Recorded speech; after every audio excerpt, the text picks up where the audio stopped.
Bismillah. Assalamualaikum warahmatullahi wabarakatuh. Waalaikumsalam warahmatullahi wabarakatuh. Alhamdulillahi rabbil alamin. Wassalatu wassalamu ala sayyidil mursalin wa imamil muttaqin wa ala alihi wa sahbihi wa man da'a bi da'watihi waltazama bi tariqatihi wa tarasama khutahu wa ja'ala al-aqidati asasan li fiqratihi wa ahkama syar'iyyati miqyasan li a'malihi wa masdaran li ahkamih.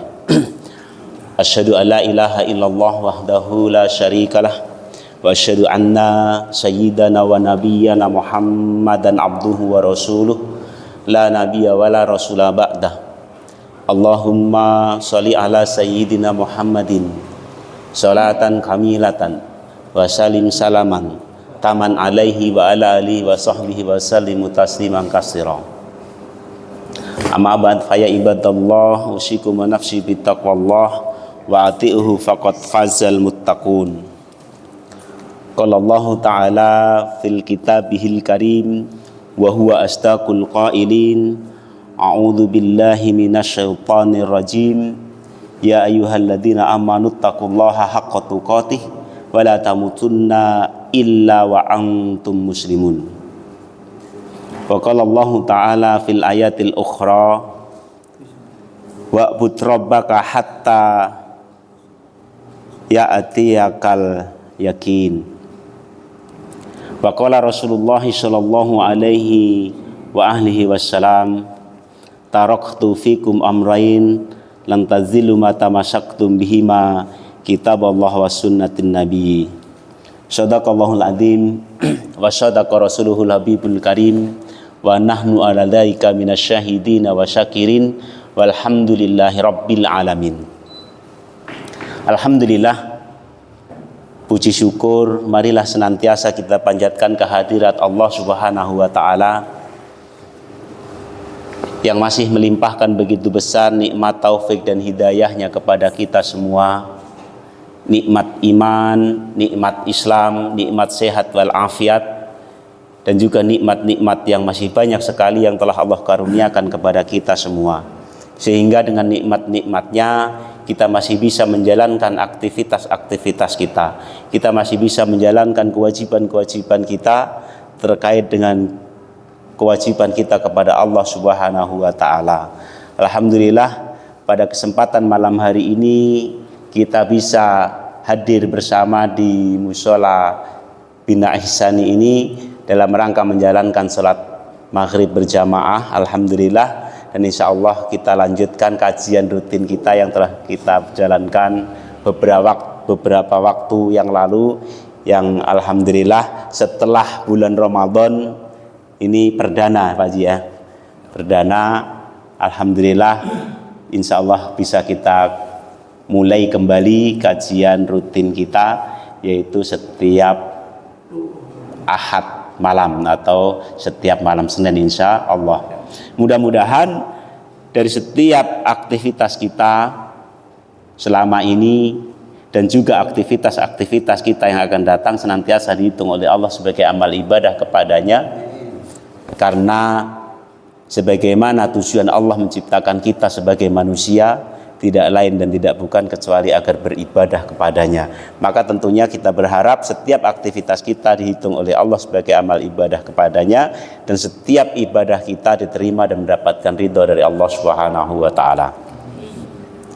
Salawat beserta salam semoga juga tetap tercurah kepada junjungan kita baginda Nabi besar Muhammad sallallahu alaihi wasallam, keluarganya, sahabat-sahabatnya, dan juga seluruh orang-orang yang beriman hingga yaumil qiyamah. Mudah-mudahan kita semua termasuk ke dalam barisan orang-orang yang istiqomah dalam keimanan kita, istiqomah dalam memegang teguh risalah yang telah dibawa oleh baginda Rasulullah SAW secara kafah. Tidak memilih-milih, tidak memilah-milah dari syariat yang telah ditetapkan oleh Allah, sehingga kita diaku sebagai umatnya, yang kita berharap mudah-mudahan kelak kita akan mendapatkan syafaatul utsma di yaumil qiyamah nanti. Allahumma amin. Ma'asyiral muslimin, jamaah mushola Bina Ihsani rahimakumullah. Karena kita masih berada di bulan Syawal ini ya, dimana kita selama sebulan penuh kita telah menjalankan kewajiban kita, yaitu ibadah puasa di bulan Ramadan. Maka sebelumnya saya mengucapkan taqabbalallahu minna wa minkum syiyamana wa syiyamakum kullu amin wa antum bi khair wa ajalnallahu minal a'idin wal faizin wal makbulin. Mohon maaf lahir dan batin kepada seluruh jamaah mushola Bina Ihsani apabila selama kita berinteraksi ada kesalahan yang kami sengaja, khususnya saya pribadi dan juga teman-teman yang disengaja maupun yang tidak, mudah-mudahan diberikan ampunan oleh Allah Subhanahu wa taala, dan bapak-bapak jamaah sekalian memberikan maaf kepada kami apabila ada hal-hal yang kurang berkenan di hati panjenengan semua. Ya. Alhamdulillah kita masih berada di bulan Syawal saat ini. Artinya sebulan yang lalu sebelum bulan Syawal ini kita telah menjalankan puasa di bulan Ramadan selama sebulan penuh, menahan lapar, menahan haus, serta mengendalikan hawa nafsu kita selama 1 bulan penuh. Ya. Akan tetapi kini Ramadan telah berlalu. Ramadan telah meninggalkan kita. Dan tibalah saatnya kita mengukur apakah Ramadan yang telah kita lalui selama 1 bulan, kita menahan lapar dan dahaga, berusaha mengendalikan hawa nafsu kita itu benar-benar membekas di dalam kehidupan kita yang akan datang. Ya, karena memang bulan Ramadan ini seharusnya bagi kaum muslimin, bagi orang-orang yang beriman, yang mendengarkan seruan Allah, ya ayyuhalladzina amanu kutiba alaikumusiyam, ini harus menjadikan Ramadan itu sebagai bulan tarbiyah, sebagai bulan untuk belajar bagi kita, di mana belajar untuk menjadi orang-orang yang benar-benar bertakwa kepada Allah Subhanahu wa taala. Maka setelah Ramadan berlalu, setelah kita berada di bulan-bulan berikutnya setelah bulan Ramadan, maka saatnya lah kita mengukur apakah Ramadan yang telah kita lalui itu benar-benar telah membekas dalam kehidupan kita yang akan datang.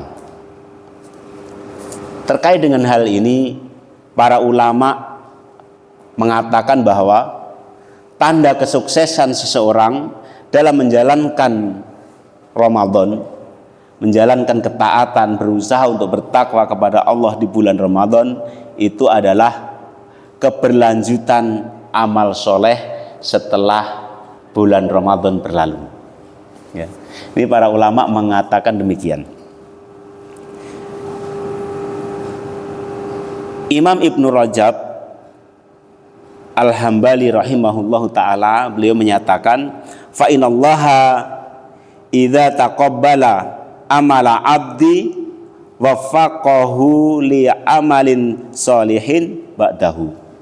Sesungguhnya Allah jika menerima amalan seorang hamba, ya, Allah akan memberi taufik untuk melanjutkan amalan soleh setelahnya.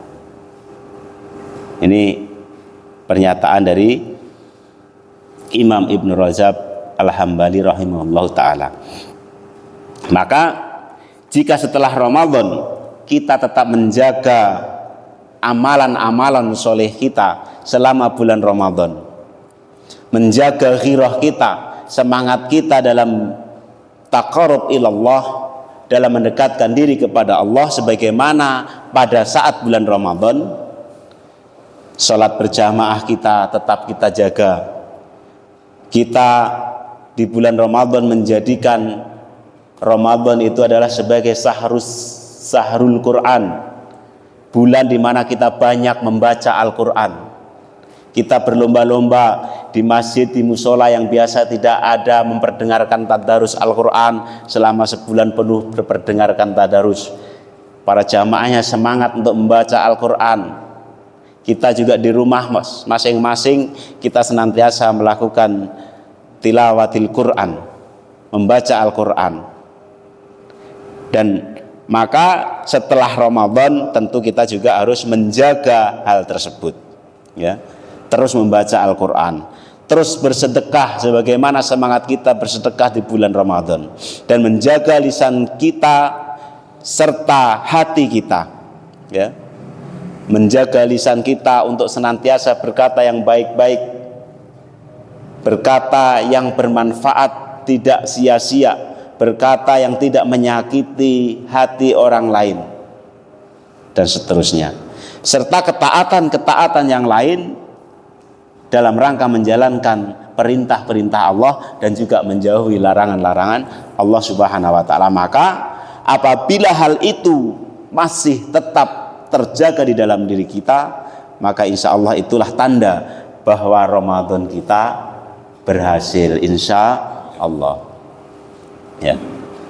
Akan tetapi sebaliknya, jika kemudian kita bersikap seperti sebelum-sebelumnya, kalau toh sholat jamaah kadang-kadang kalau mau saja, kalau kita mau baca Al-Quran seingatnya saja, padahal kita telah meyakini bahwa Al-Quran itu adalah petunjuk bagi kehidupan kita. Bahkan Allah menyatakan, "Dzalikal kitabu la raiba fih hudal lil muttaqin." Kita mengaku sebagai orang yang beriman, kita mengaku sebagai orang yang bertakwa, tetapi jarang sekali berinteraksi dengan Al-Quran. Hal itu jangan sampai terjadi. Karena apa? Jika hal itu terjadi, kita kembali jarang memegang Al-Quran, jarang berinteraksi dengan Al-Quran, kita tetap tidak bisa mengendalikan hawa nafsu, mengerjakan apa-apa yang dilarang oleh Allah, dan justru meninggalkan apa-apa yang diperintahkan oleh Allah Subhanahu wa taala, mengabaikan perintahnya dan senantiasa mengerjakan larangan-larangan Allah Subhanahu wa taala, mencampakkan Al-Quran, mengambil pedoman hidup yang bukan datang dari Allah Subhanahu wa taala yang tercantum di dalam Al-Quran dan As-Sunnah, justru lebih gandrung dengan pedoman hidup, aturan hidup yang diwariskan oleh orang-orang kafir. Maka apabila hal itu terjadi, berarti kita gagal mencapai hikmah Ramadan. Nauzubillah, tsumma naudzubillah, ya. Ma'asyiral muslimin rahimakumullah, maka penting kiranya bagi kita belajar kepada generasi-generasi awal kaum muslimin, generasi-generasi awal umat Islam, di mana mereka ketika menyikapi bulan Ramadan, di mana para sahabat dan para tabi'in bukan hanya beribadah dengan khusyuk selama bulan Ramadan, akan tetapi juga merasa sedih saat Ramadan berlalu, ya. Kalau kita senang apa sedih, Pak? Lisan kita mengucapkan sedih, tapi hati kita senang, alhamdulillah sudah nggak puasa lagi, gitu.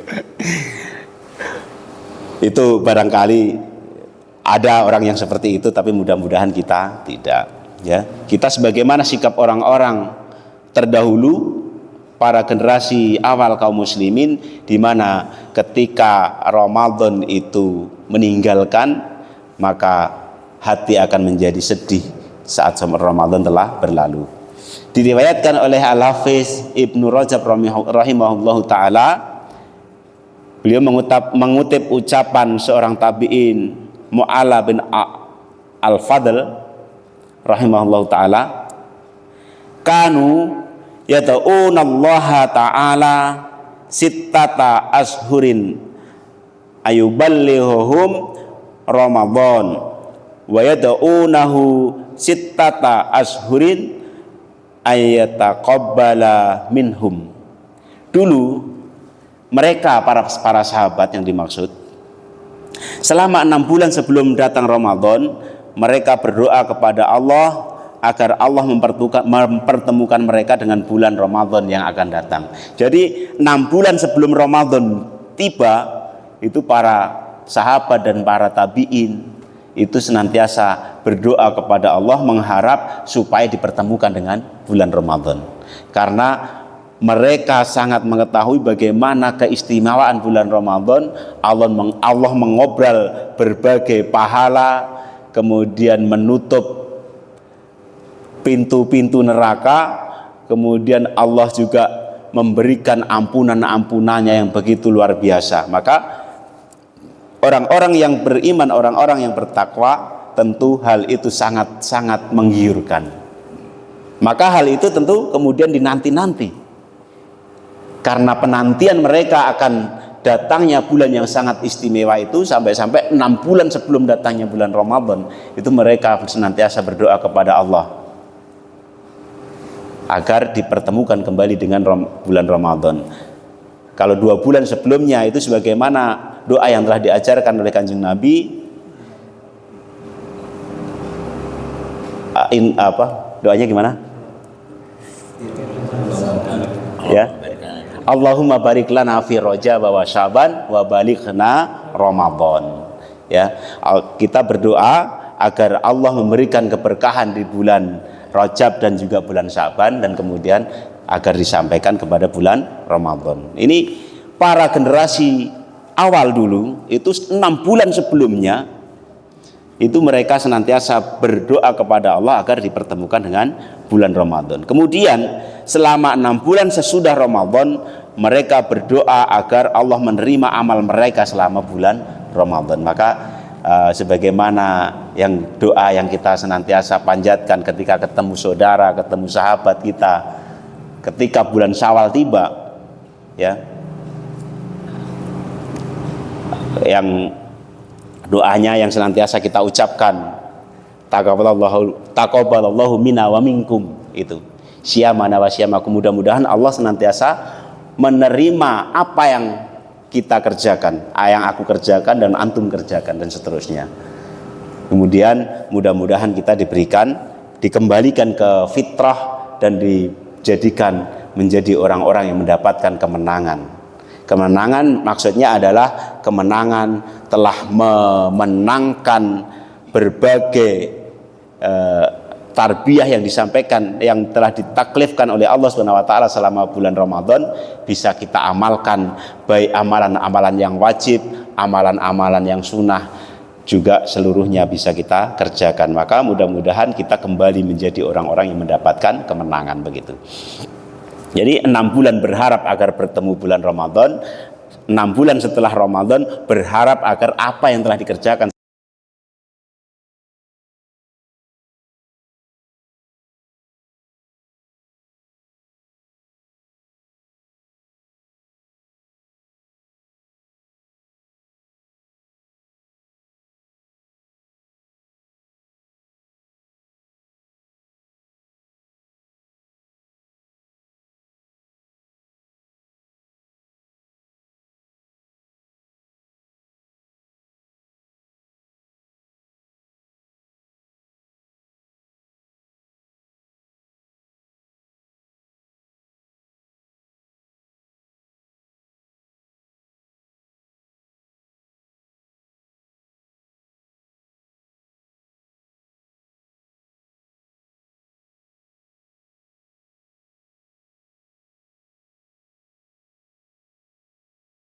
kepada Allah Subhanahu wa Ta'ala. Maka Allah memerintahkan kepada kita, ya ayyuhalladzina amanu taqullaha haqqa tuqatih wa la tamutunna illa wa antum muslimun. Hai orang-orang yang beriman, bertakwalah kalian kepada Allah dengan haqqa tuqatih.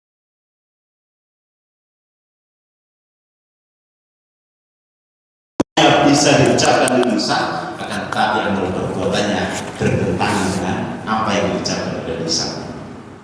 Jadi takwa yang hak tuqatih. Sebenar-benarnya takwa itu menjalankan seluruh perintah-perintah Allah dan menjauhi seluruh larangan-larangan Allah.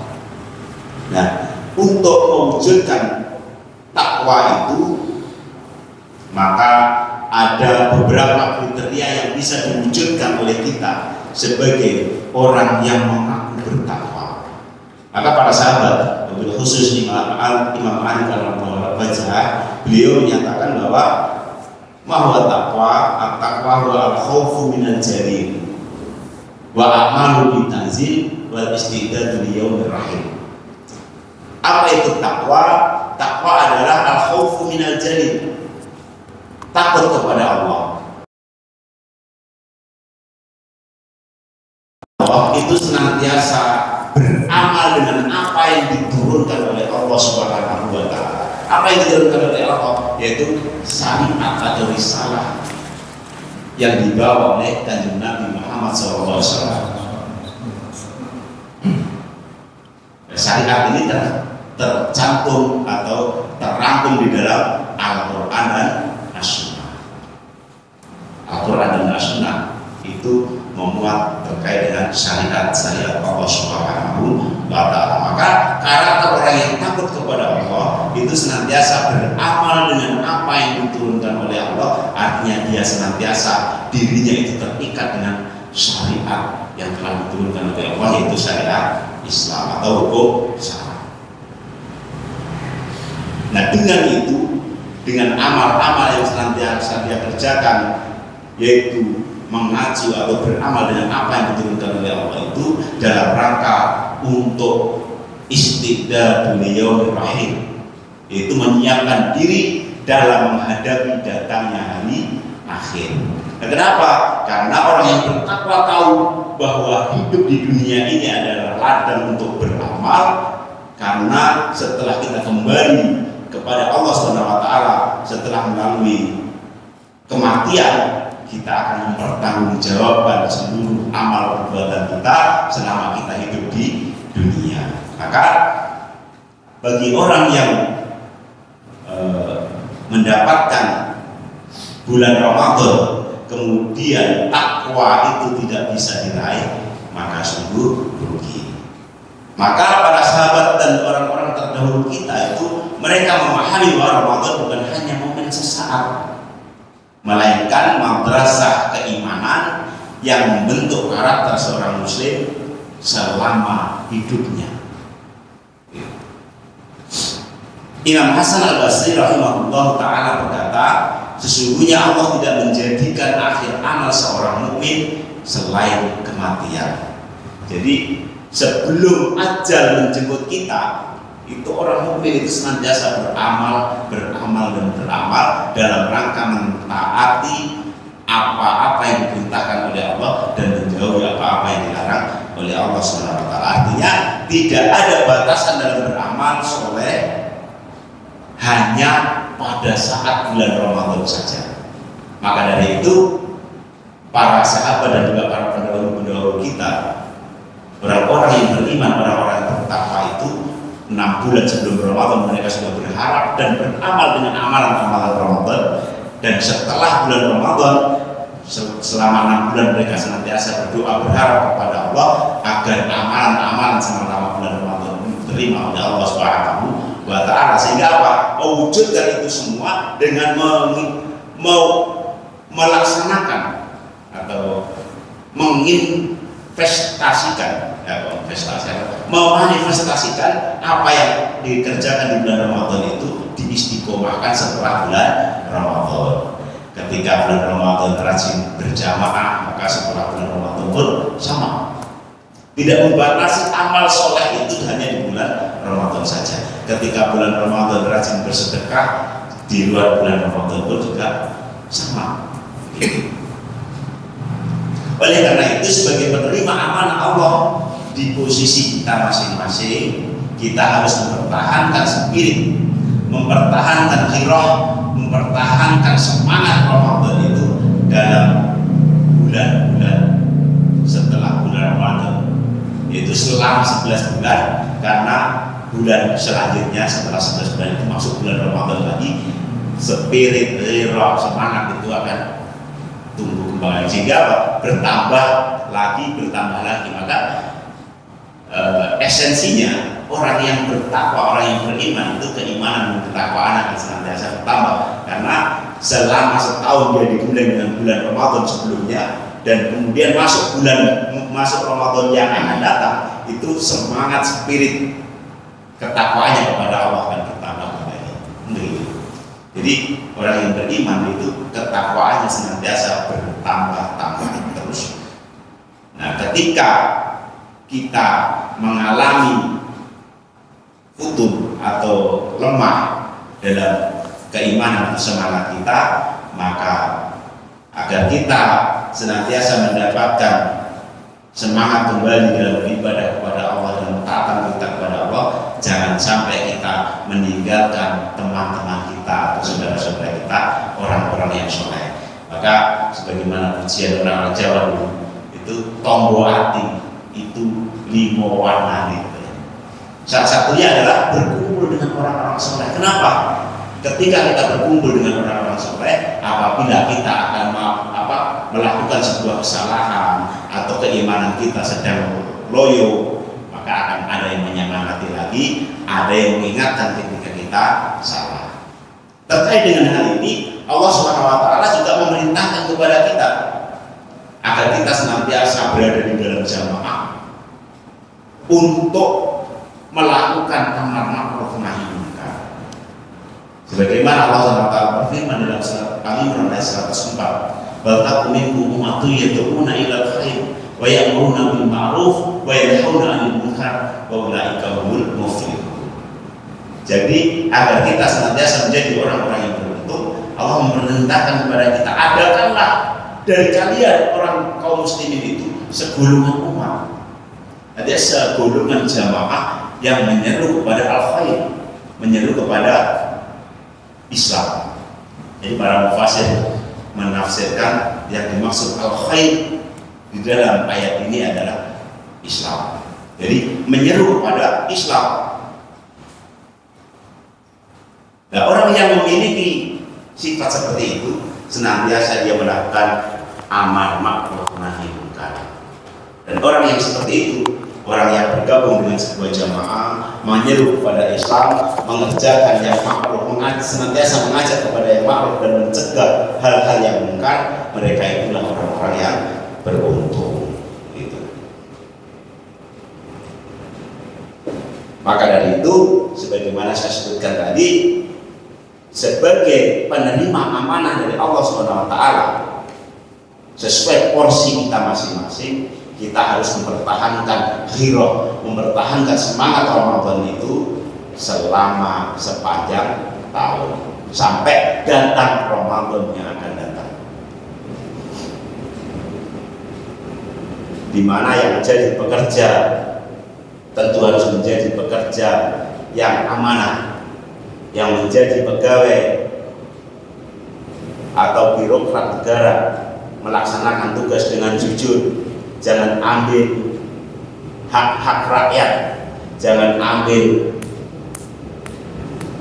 kekayaan rakyat, jangan ambil uang rakyat sebagaimana yang saat ini terjadi, di mana harta yang harusnya bisa digunakan untuk mensejahterakan rakyat begitu luar biasa digunakan bancakan oleh orang-orang yang mengaku sebagai penanggung jawab atau pengurus rakyat. Jadi sangat tidak aman.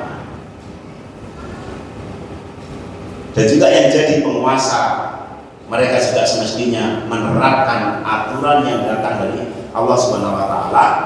Jangan hanya bersumpah di bawah Al-Qur'an, akan tetapi ketika menjalankan aturan justru membelakangi Al-Qur'an, meninggalkan isi kandungan Al-Qur'an.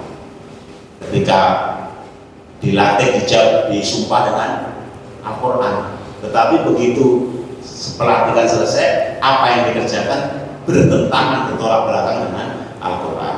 Bahkan ketika ada orang yang beriman memperjuangkan tegaknya syariat Islam, mereka dikriminalisasi. Ini kan bertentangan dengan Al-Quran. Jangan sampai seperti itu tentunya. Maka yang jadi kepala rumah tangga juga mestinya juga memenuhi amanah sebagai ayah kepada istri dan juga anak-anaknya. Yang jadi rakyat biasa, taatlah kepada Allah dimanapun dan kapanpun. Ingat Allah selalu mengawasi kita. Maka sebagaimana yang sering saya sampaikan, bahwasanya orang yang ingin meraih derajat takwa itu harus menghadirkan ruh di dalam dirinya. Ruh, di mana ruh ini adalah dalam makna ruh idrak silatubillah, kesadaran akan hubungan kita dengan Allah, sehingga kita ketika menyadari bahwa kita senantiasa memiliki hubungan dengan Allah, akan lahir dalam diri kita sikap yang namanya muraqabah. Di mana sikap muraqabah ini adalah sikap di mana kita merasa senantiasa diawasi oleh Allah, sehingga ketika kita merasa diawasi oleh Allah, maka kita tidak berani macam-macam, tidak berani berbuat maksiat kepada Allah, tidak berani meninggalkan ketaatan kepada Allah Subhanahu wa taala, tidak berani meninggalkan perintah-perintah Allah apabila kita mampu untuk mengerjakannya. Ini namanya muncul sikap muraqabah karena adanya ruh dalam setiap perbuatan kita. Maka sebagaimana Allah bertujuan menciptakan kita, wa ma khalaqtul jinna wal insa illa liya'budun, dan tidaklah menciptakan jin dan manusia kecuali agar beribadah kepadaku, kata Allah. Ini akan bisa terwujud dan bisa tercapai apabila setiap amal perbuatan kita itu ada ruhnya. Ada ruhnya. Jadi kita harus menghadirkan ruh di dalam diri kita, menghadirkan kesadaran akan hubungan kita dengan Allah Subhanahu wa taala, sehingga setiap amal perbuatan kita, bahkan setiap hembusan nafas kita itu akan bisa bernilai ibadah kepada Allah Subhanahu wa taala, karena kita senantiasa mengingat Allah. Apa yang kita kerjakan kita sandarkan kepada Allah Subhanahu wa taala. Maka ketika hal itu terjadi, insya Allah kita bekerja kita akan bernilai ibadah. Kita berdagang kita akan bernilai ibadah. Sehingga ketika kita berdagang, kita akan berdagang dengan jujur, tidak akan menipu pembeli, tidak akan berlaku curang dan lain sebagainya. Begitupun ketika menjadi penguasa, tidak akan menjadi penguasa yang zalim, karena penguasa itu nanti akan dimintai pertanggungjawaban oleh Allah Subhanahu wa taala dengan pertanggungjawaban yang sangat besar. Asal muslimin rahimakumullah. Nah,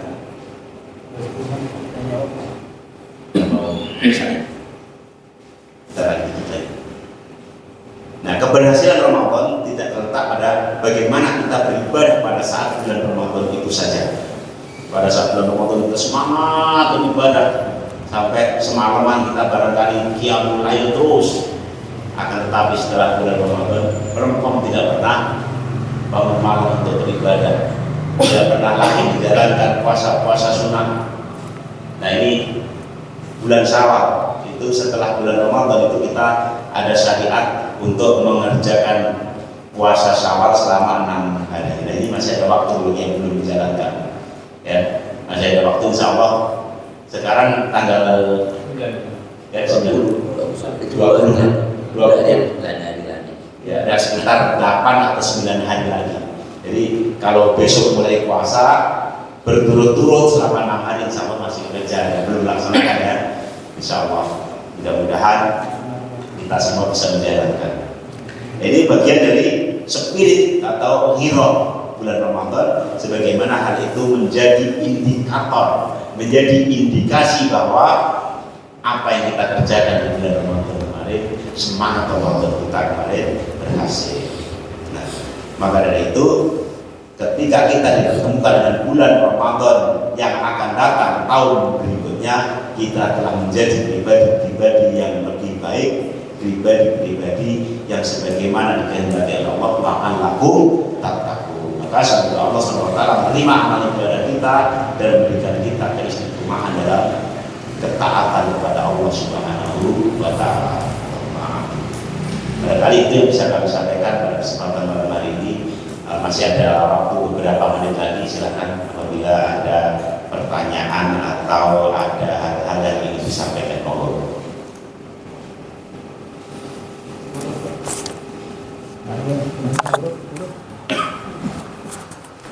Kurang bikin masalah masuk.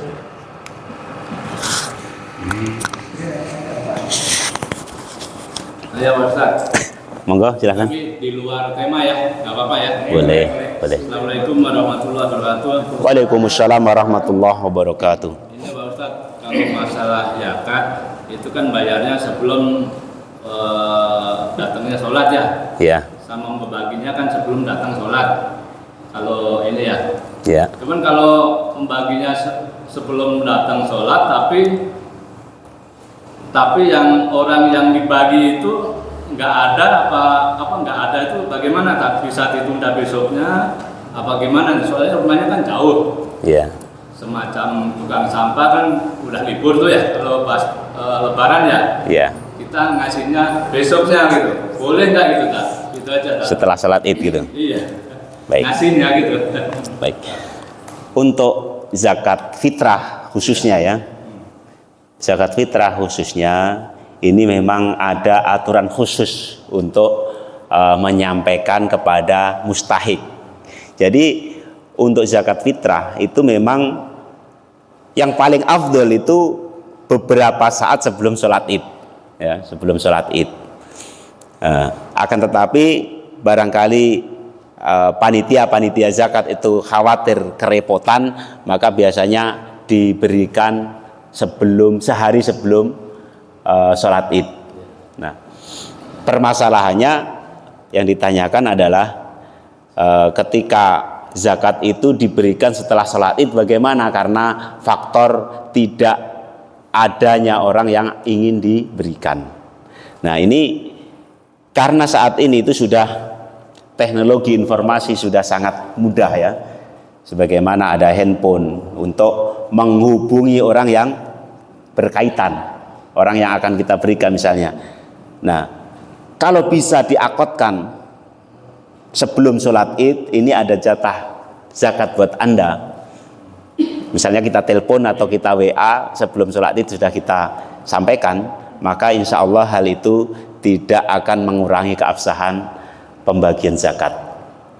Nah, akan tetapi apabila tidak ada koneksi, tidak bisa tersambung dengan dia, maka lebih baik diberikan kepada orang lain, karena masih banyak pihak lain atau orang lain yang berhak untuk menerima zakat saya rasa. Nah, apabila ada petugas misalnya kayak tukang sampah yang mestinya berhak untuk kita berikan, ya ketika sebelum sholat itu kita tidak sempat memberikan, kita alokasikan dana yang lain, jangan diberikan dana dari zakat. Itu saran saya seperti itu.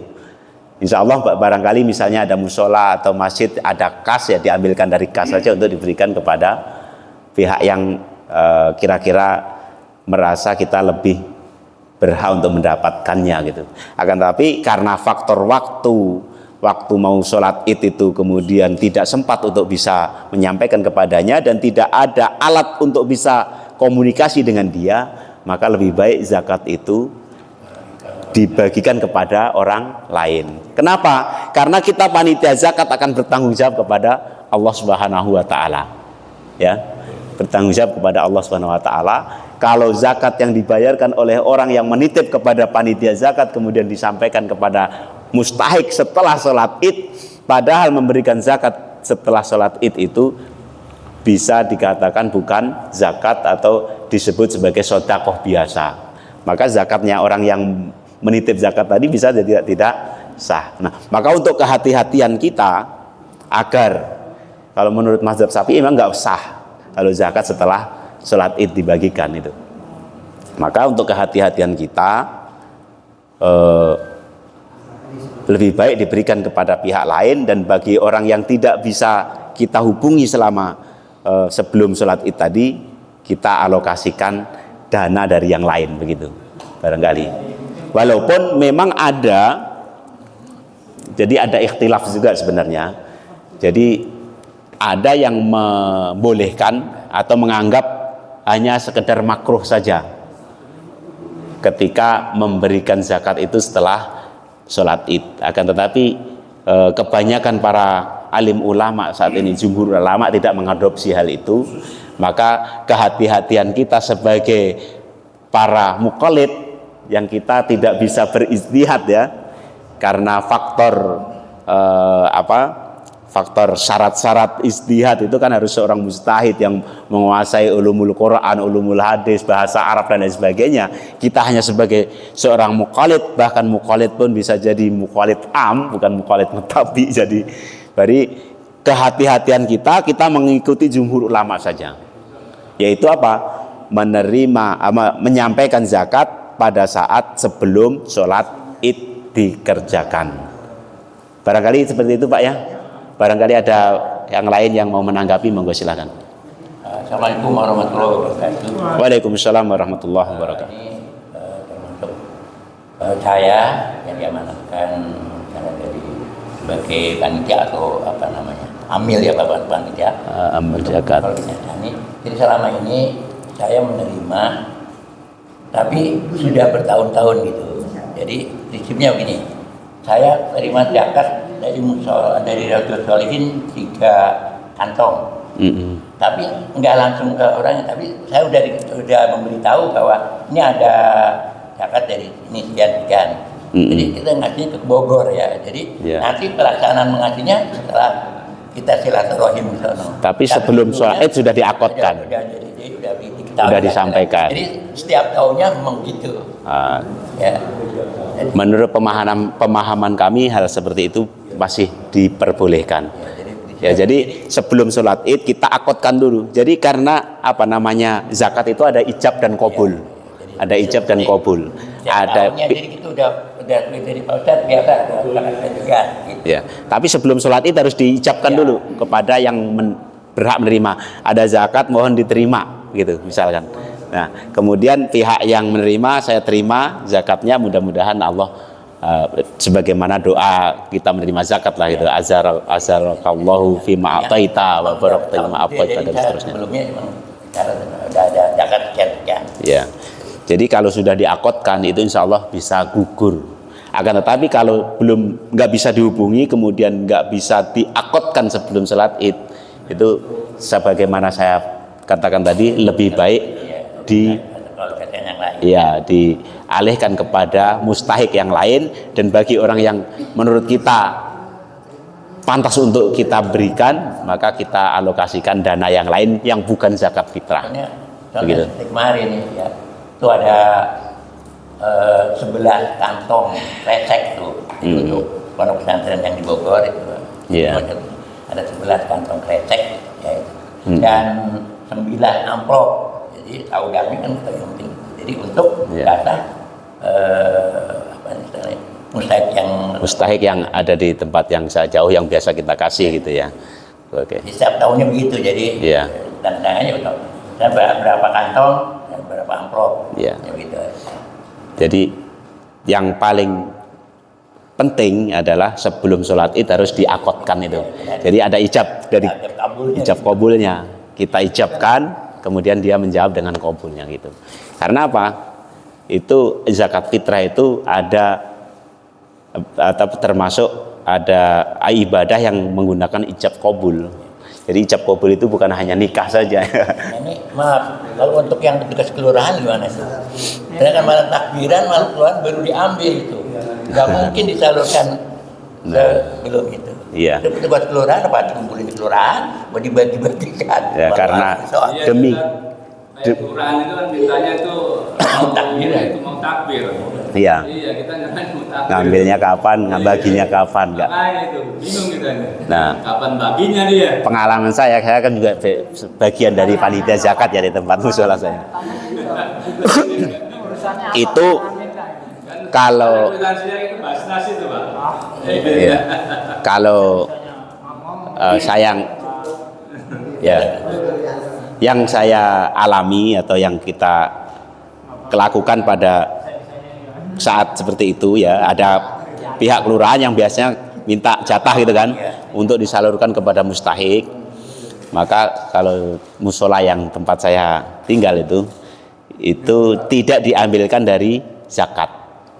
Jadi biasanya yang membayar zakat itu sebagian ada yang memberikan sodakoh. Nah, diambilkan dari situ. Dari kas musola.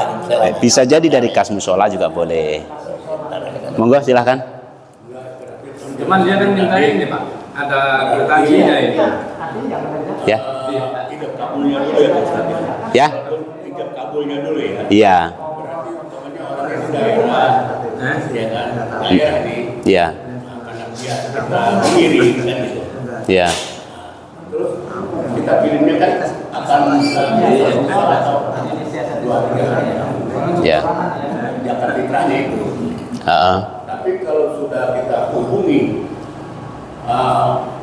orang tersebut yang akan kita bagi, Iya. berarti yang betulnya adalah ijab kabulnya dulu kan? Iya, ijab kabulnya itu yang penting insyaallah. Nanti kita hubungi, Sudah ijab kabul walaupun belum diambil.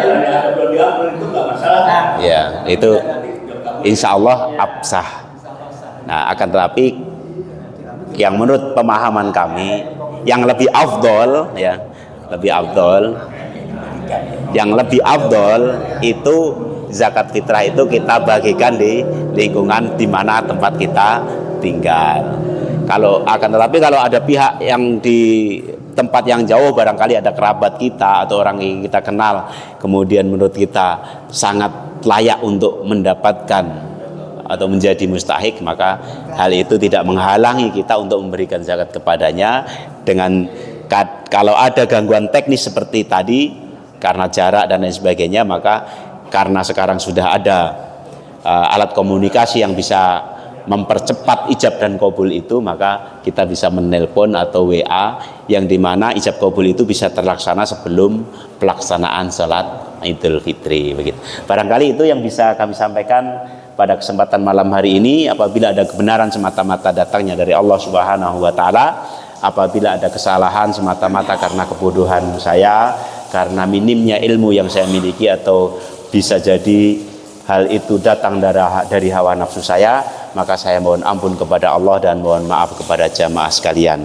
Akhir kalam, marilah kita akhiri pertemuan kita pada malam hari ini dengan bacaan hamdalah dan doa kifaratul majlis. Alhamdulillahirabbil alamin. Subhanaka Allahumma wa bihamdika asyhadu an la ilaha illa anta astaghfiruka wa atubu ilaik. Afakum minkum billahi taufik wal hidayah. Wassalamualaikum warahmatullahi wabarakatuh.